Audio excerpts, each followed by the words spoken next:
모세가 그의 장인 미디안 제사장 이드로의 양떼를 치더니 그 떼를 광야 서쪽으로 인도하여 하나님의 산 호렙에 이르매.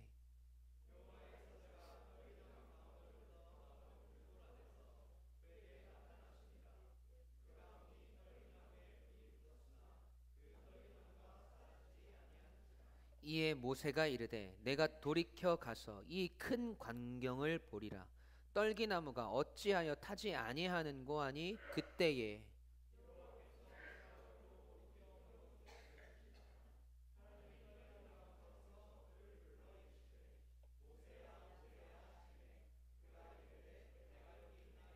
하나님이 이르시되 이리로 가까이 오지 말라. 내가 선 곳은 거룩한 땅이니 내 발에서 신을 벗으라.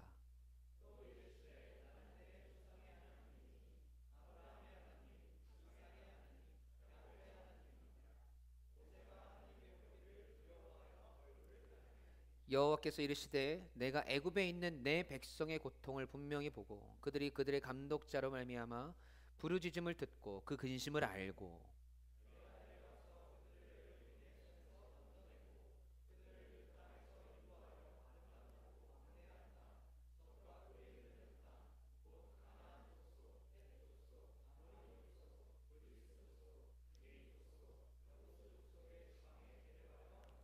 이제 가라. 이스라엘 자손의 부르짖음이 내게 달하고 애굽 사람이 그들을 괴롭히는 학대도 내가 보았으니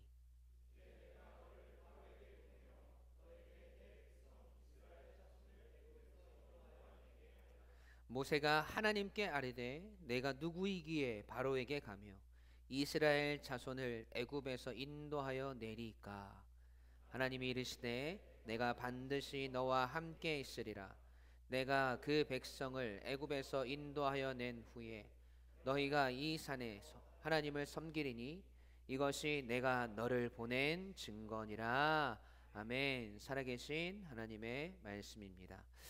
오늘 설교 말씀의 제목을 한번 읽어볼까요? 시작.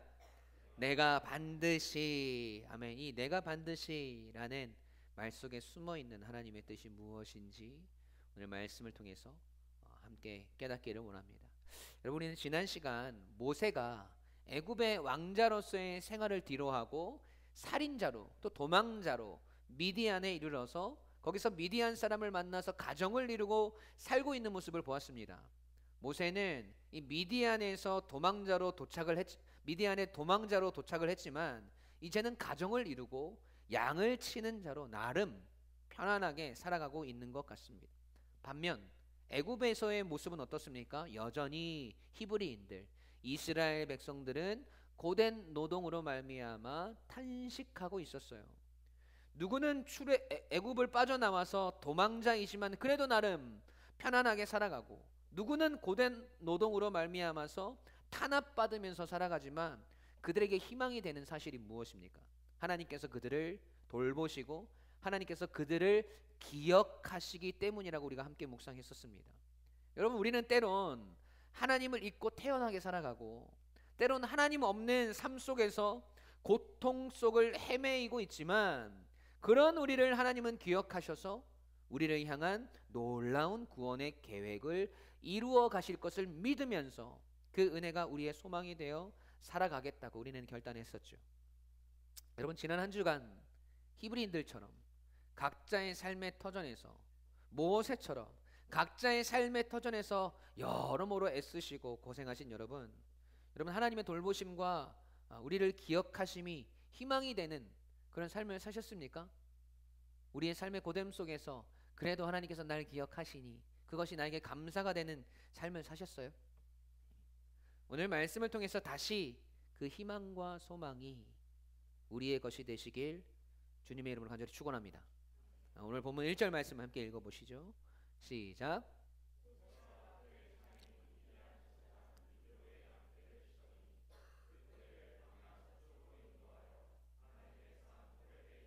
아멘. 여러분, 모세가 그의 장인 미디안 제사장 이드로의 양떼를 치고 있어요. 루엘이라고도 하고 이드로라고도 하는 이 모세의 장인의 직업은 제사장이었습니다. 그런데 하나님을 섬기는 이스라엘의 제사장과는 다른 제사장이에요. 여러분, 이때 당시에는 아직 이스라엘에게는 제사장이 없었죠. 그들은 지금 애굽에서 종살이를 하고 있지 않습니까? 이드로는 인간이 만들어서 자신들의 필요에 의해서 섬기는 이방신, 그러니까 우리의 입장에서는 우상을 섬기는 제사장이었다는 것이죠. 그런 집에 지금 모세가 사위로 들어가서 살게 되었던 겁니다. 그리고 여느 때처럼 자신에게 맡겨진 양떼를 치는 일을 하고 있습니다. 그런데 모세가 양떼를 몰고 어디로 갑니까? 미디안 광야 서쪽에 있는 하나님의 산 호렙에 이릅니다. 호렙산에 이르렀다는 것이죠. 여러분, 유대인 역사가인 요세푸스라는 사람의 증언에 따르면 당시 사람들, 당시 이스라엘 백성들, 팔레스타인 지역의 사람들은 이 호렙산이 하나님께서 임재하시는 산이라고 해서 감히 그쪽으로 다가가지 못했다라는 표현을 써놓았습니다. 훨씬 지금의 때와 이 구약의 때와 훨씬 이후에도 이스라엘 백성들은 이 호렙산을 하나님의 산, 거룩한 산으로 여겼다라는 것이죠. 그만큼 이 호렙산은 이스라엘 사람들에게 신성하게 여겨졌던 곳이에요.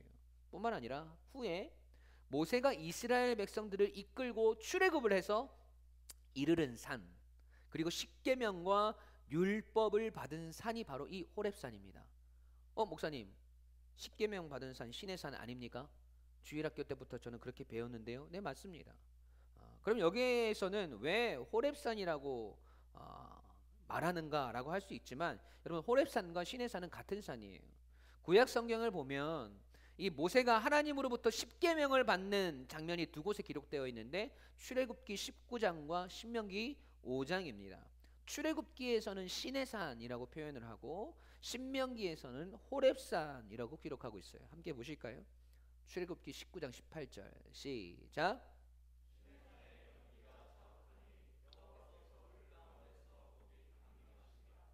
그 연기가 옹기가마 연기같이 떠오르고 온 산이 크게 진동하며, 아멘. 그때 하나님께서 임재하셔서 모세를 만나시고 십계명을 주시고 율법을 주시죠. 그것들을 경험한 모세의 증언을 봅시다. 신명기 5장 1절 2절 함께 보겠습니다. 시작.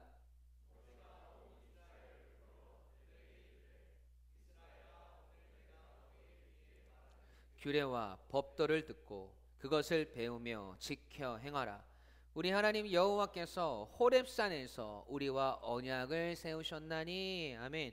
여러분, 그러니까 앞으로 모세가 이스라엘 백성들을 데리고 애굽을 나와서 십계명을 받은 산도 이곳이고, 지금 모세가 양떼를 몰아간 곳, 그리고 앞으로 그가 하나님을 만나게 될 곳도 바로 호렙산입니다. 그래서 이 호렙산은 늘 하나님께서 현현하시고 나타나셨던 산, 하나님의 임재가 가득했던 산이라는 것이죠.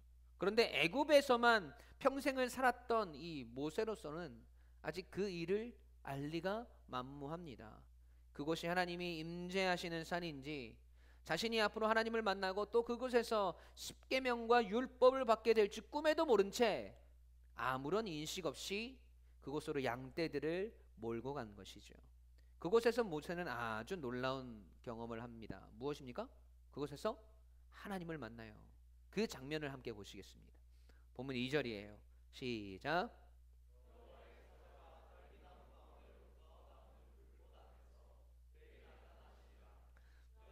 떨기나무에 불이 붙었으나 그 떨기나무가 사라지지 아니하는지라. 아멘. 여러분, 어떤 일이 일어났어요? 양떼를 몰아서 호렙산에 이르렀는데 거기에서 불에 붙은 떨기나무를 발견합니다. 그런데 그 떨기나무가 사라지지 않는 거예요. 나무가 불타고 있는데 재로 변하지 않습니다.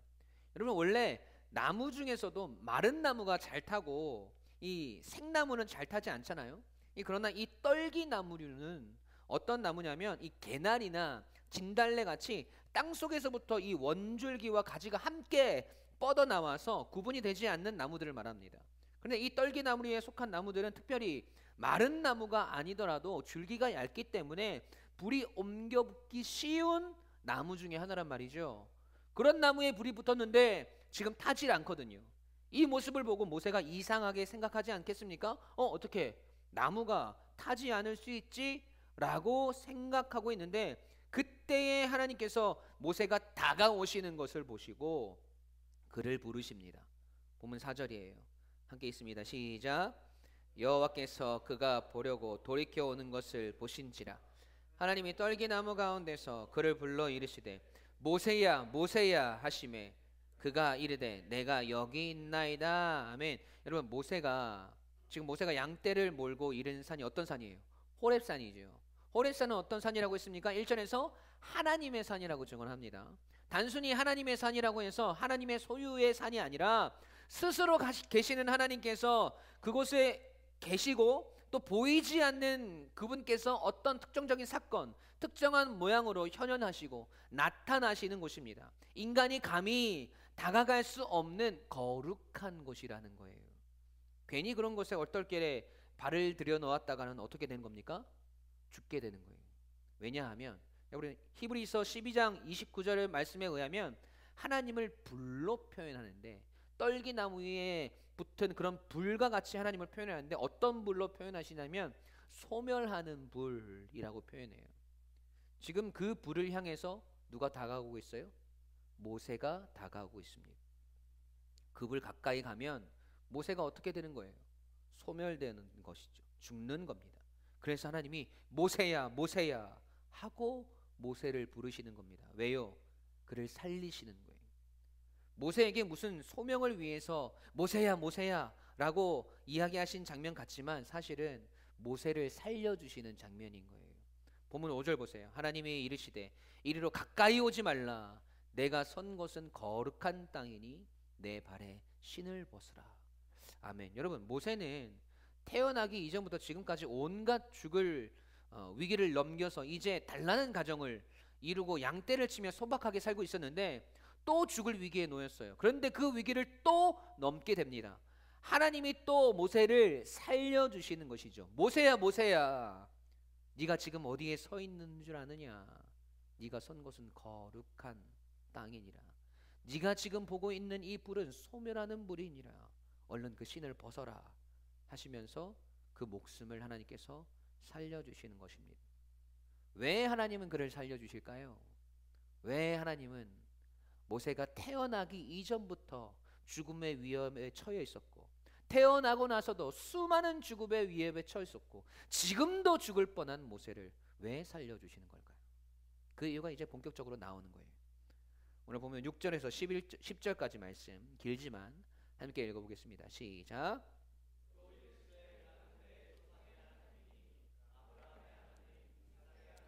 야곱의 하나님이라.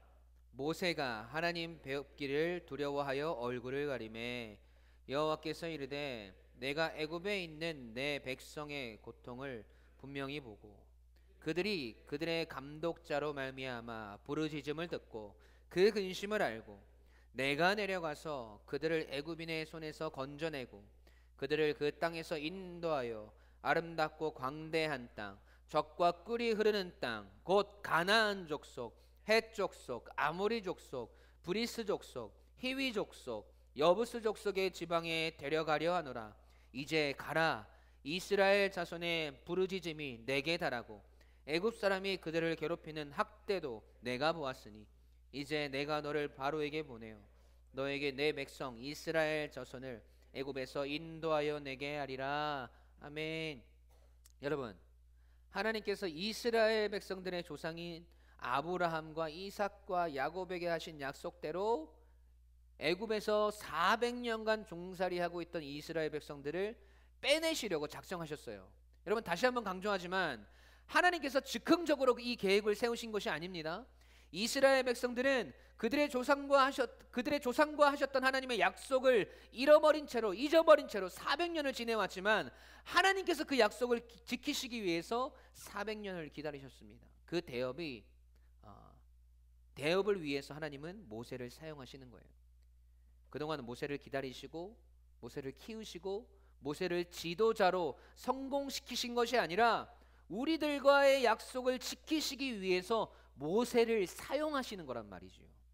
그런데 여러분, 모세가 착각을 하고 있어요. 한번 보십시오. 11절 말씀이에요. 제가 읽을게요. 모세가 하나님께 아뢰되 내가 누구이기에 바로에게 가며 이스라엘 자손을 애굽에서 인도하여 내리까. 아멘. 여러분, 모세가 하나님의 말씀을 들어보니까 이게 보통 일이 아닙니다. 그렇게 생각할 수밖에 없는 것이, 모세도 지금 자신의 주제를 알아요. 살인자요, 도망자로 미디안에 흘러 들어와서 가정을 이루고 장인의 양떼를 치는 아주 평범한 삶을 살고 있습니다. 그 시간 동안 모세는 자신의 이전에 화려했던 삶도, 또 자신의 젊었을 때의 혈기와 강함들도 하나씩 하나씩 사라지는 것들을 보았을 거예요. 이제는 그냥 너무나도 평범하고 뭐 내세울 것 없는, 그냥 한 가정의 가장이요, 한 집안의 사위로서 양을 치는 자로 살고 있는데, 하나님은 그런 모세에게 이스라엘 백성들을 인도하여 내라고 하시니 당연히 이렇게 이야기할 수밖에 없는 것이죠. 하나님, 내가 뭐라고 애굽의 바로에게 가고, 내가 무슨 능력이 있다고, 내가 무슨 힘이 있다고 이스라엘 자손을 애굽에서 인도하여 내겠습니까? 하면서 하나님께 고백하고 있습니다. 여러분, 그런데 우리가 집중해서 생각해야 할 부분이 바로 이 모세의 고백이에요. 지금 하나님 앞에서 하고 있는 이 모세의 대답은 어떤 겸손의 태도와는 좀 다른 문제입니다. 여러분, 지금 모세의 대답 속에는 철저하게 자기 자신에게 초점이 맞추어져 있는 이야기들로 이루어져 있어요. 하나님, 내가 어떻게 바로에게 가겠습니까? 나는 그런 힘도 없고 기력도 이제는 없습니다. 하나님, 내가 어떻게 저 수많은 이스라엘 백성들을 애굽에서 빼내오겠습니까? 하나님, 나는 그런 리더십도 없고 능력도 없습니다. 하나님, 내가 어떻게 그 큰 일을 할 수 있겠습니까? 나는 너무나도 평범한 사람이요, 이제는 용기도 담대함도 예전의 열정도 다 식어져 버렸습니다. 그래서 저는 그 일을 못하겠습니다 라고 한단 말이죠. 내가 어떻게 합니까? 내가 어떻게 갑니까? 라고 말해요. 그런데 모세가 지금 그렇게 이야기하는 데에는 다 이유가 있어요. 왜냐하면 지금 하나님의 말씀을 제대로 듣지 않았어요. 하나님의 말씀을 듣고 자기 생각만 합니다. 여러분, 하나님의 말씀을 자세히 보십시오. 우리가 아까 읽었던 본문 7절에서 10절 말씀을 제가 다시 천천히 한번 읽어보겠습니다. 보세요. 밑줄 친 부분을 잘 보십시오. 여호와께서 이르시되 내가, 여기서 말하는 내가는 누굽니까? 하나님이시죠. 내가 애굽에 있는 내 백성의 고통을 분명히 보고 그들의 감독자로 말미암아 부르짖음을 듣고 그 근심을 알고 내가 내려가서 그들을 애굽인의 손에서 건져내고 그들을 그 땅에서 인도하여 아름답고 광대한 땅, 젖과 꿀이 흐르는 땅, 곧 가나안 족속, 헷 족속, 아모리 족속, 브리스 족속, 히위 족속, 여부스 족속의 지방에 데려가려 하노라.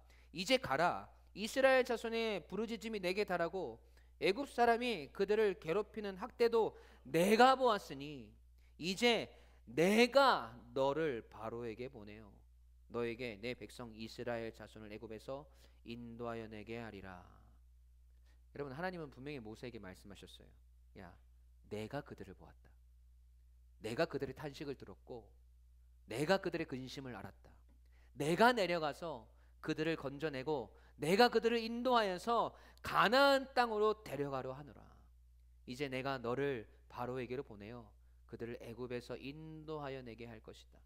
여러분, 하나님의 말씀은 보통 온통 모세가 하는 일이 아니라 온통 하나님이 하시겠다는 이야기들밖에 없어요.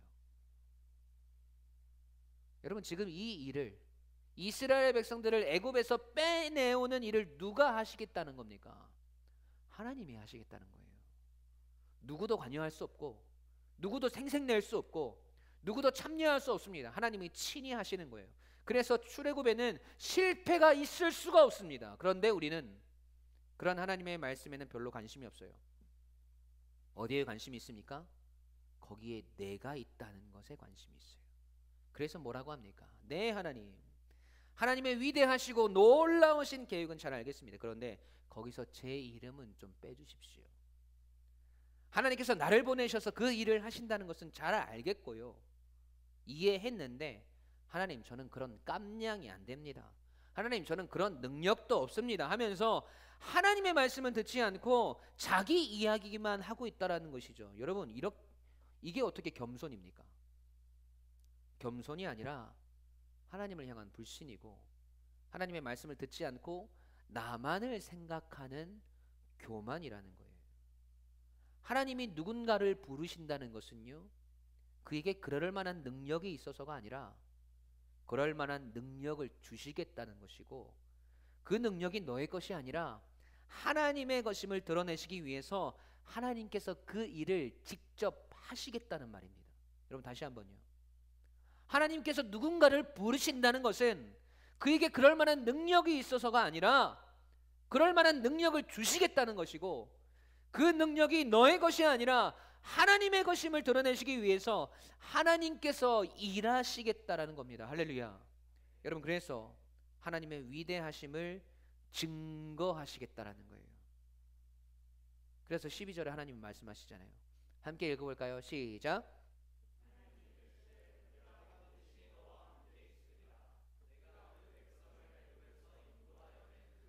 너에게 이 산에서 하나님을 섬기리니 이것이 내가 너를 보낸 증거니라. 아멘. 여러분 결국 하나님 자신을 드러내시기 위해서, 하나님이 하셨다는 것을 증거하시기 위해서 하나님은 우리를 사용하시는 것뿐입니다. 여러분 우리의 일이 우리의 능력과 우리의 상태에 달려있다고 생각하지 마세요. 하나님이 하시고 하나님의 열심에 달려있습니다. 그래서 이제 우리의 고백이 달라져야 되는 거예요. 반대의 고백이 되어야 되는 겁니다. 하나님, 나는 힘도 없고 능력도 없고 그 일을 해낼 만한 기력도 없고 마음의 여유도 없고 지금 내 상태도 엉망진창이지만 하나님이 하시는 그 일 속에 이런 못난 죄가 있게 하시고 이런 볼품없고 능력 없는 나도 사용하시겠다고 말씀해 주셔서 하나님 감사합니다. 나의 이 연약함, 부족함들 속에서 하나님께서 하시는 위대한 역사를 하나님 보게 하여 주십시오. 하나님께서 이런 나도 사용하셔서 하나님의 영광을 드러내시는 증거를 내게 보여주시옵소서. 내가 내 상황과 환경에 무너지지 않고 나의 부족함과 연약함에 기죽고 절망하지 않고 그 속에서 행하실 하나님의 놀라운 계획의 통로가 되게 하여 주시옵소서. 여러분 이게 우리의 고백이어야 하지 않겠습니까? 하나님 내가 무엇이기에 내가 그 일을 하겠습니까? 하나님 내가 무슨 능력이 있다고 내가 그 일을 감당할 수 있겠습니까? 여러분 이건 겸손이 아니에요. 하나님께서 우리에게 그 일을 시키신다는 것은 그 일을 감당할 수 있는 능력을 주시겠다는 거고 하나님께서 그 일들 속에서 함께 하시겠다는 것입니다. 여러분 오늘 우리의 이 고백이 오늘도 우리를 여전히 하나님의 뜻 안에서 하나님께서 주신 사명 안에서 하나님의 뜻대로 살아가려고 몸부림치는 신앙의 여정 속에서 드려지는 우리의 고백이 되길 주님의 이름으로 간절히 축원합니다. 나를 바라보면 할 수 없지만 하나님을 바라보면 그 일이 되게 되어 있습니다. 왜요? 그 일을 누가 하시니까? 하나님이 하시니까. 거침이 없고 망할 수가 없고 실패할 수가 없는 겁니다. 오늘 그 하나님의 음성을 들으셨다면, 오늘 그 하나님의 말씀 가운데 여러분이 서 계시다면, 여러분 오늘도 여러분 삶 가운데 당황하지 마세요. 여러분 기죽어 있지 마십시오. 주눅들지 마십시오. 여러분의 상황과 여러분의 환경과 여러분의 모습들을 바라보시면서 자괴감을 느끼실 필요도 없어요. 자존감이 낮아질 필요도 없어요. 왜냐하면 그 모든 일들을 이루시는 하나님께서 우리의 아버지이시기 때문입니다. 내가 들었고 내가 보았고 내가 그곳에 가겠고 내가 그들을 빼내오고 내가 그들을 이곳으로 인도하여 내리라.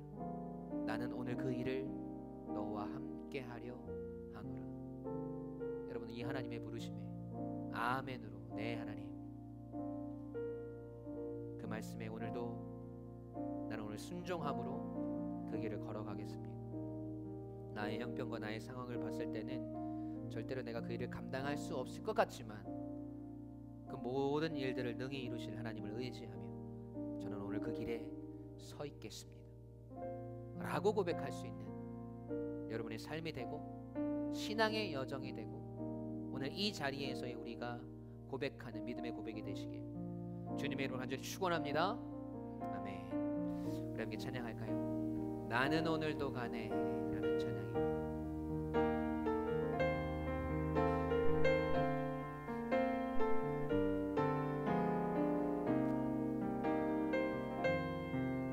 여러분 우리의 삶을 돌아보세요.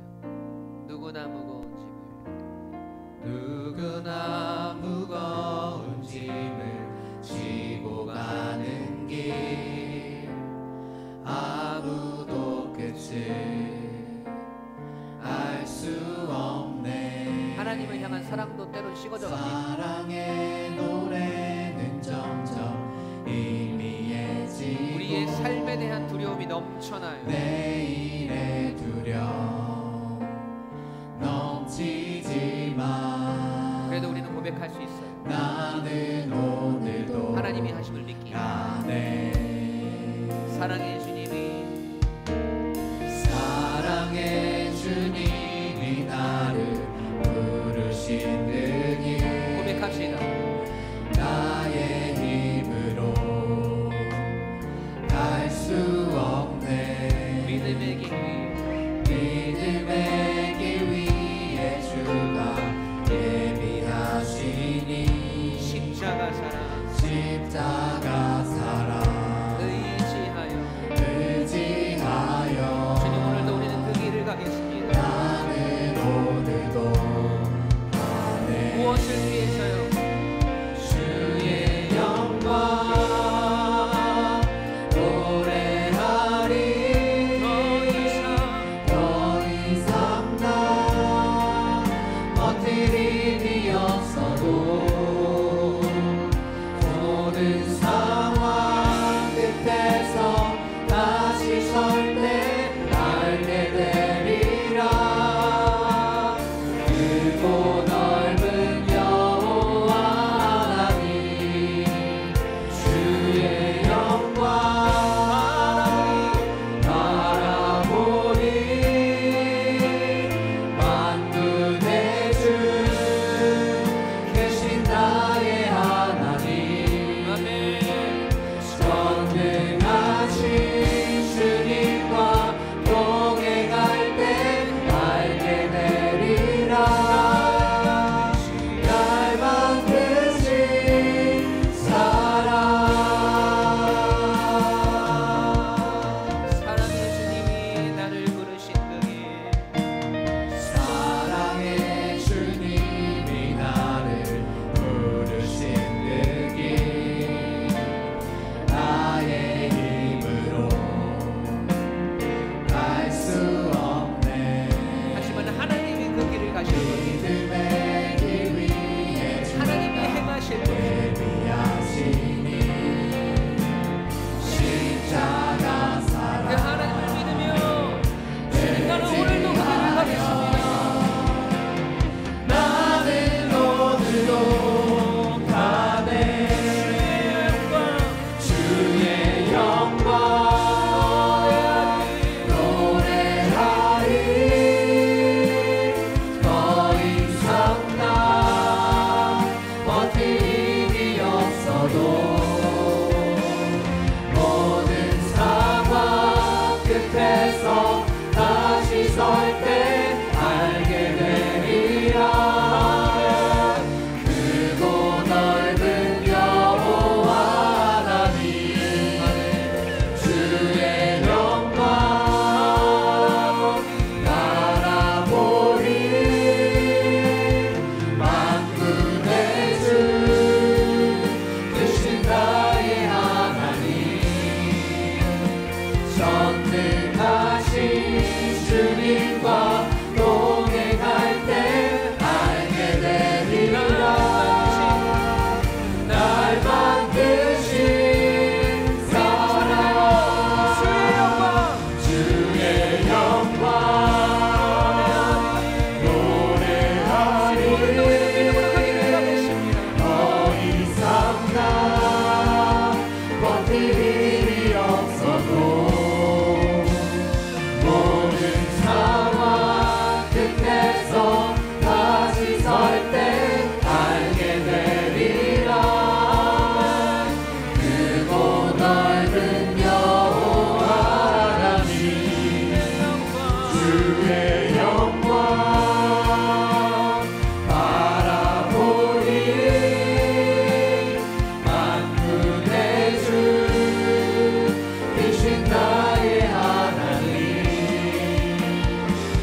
하나님과 동행할 때 알게 되리라.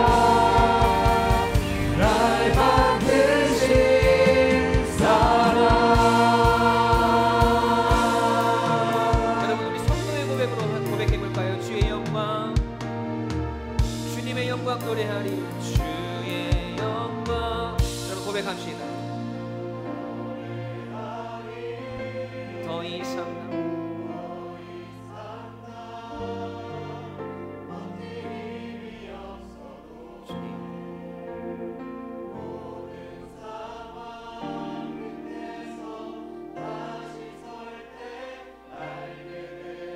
여러분 오늘 말씀이 이것이 내가 너를 보낸 증거니라.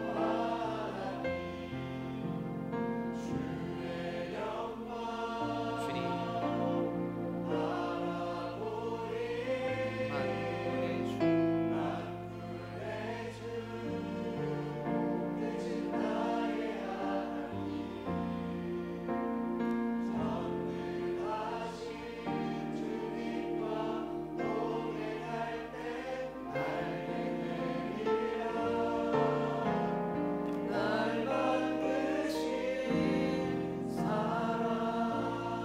여러분의 가슴에 손을 얹고 함께 기도합시다.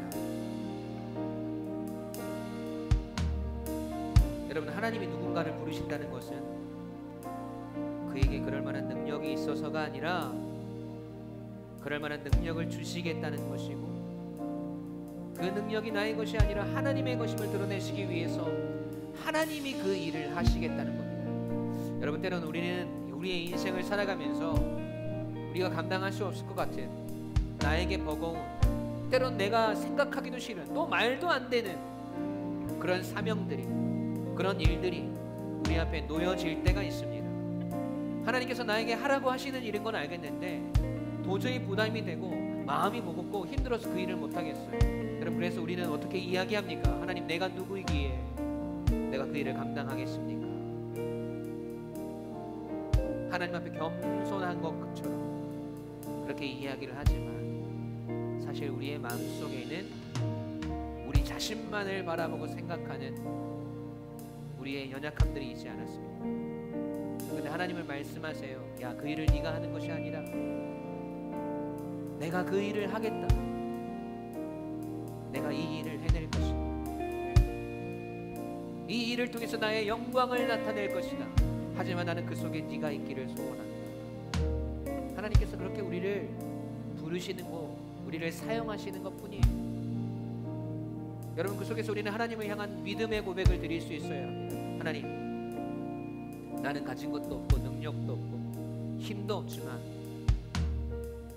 하나님의 위대하신 그 역사 속에, 하나님의 계획 속에 하나님 내가 있게 하시면 감사합니다. 하나님께서 하심을 믿습니다. 하나님, 나는 그 길 위에 서 있겠습니다.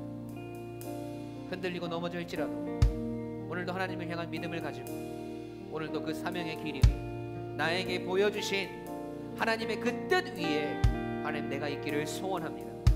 하나님께서 이루시고 하나님께서 하시는 그 영광된 일들을 하나님 내가 결국 바라보고 경험케 하여 주시옵소서.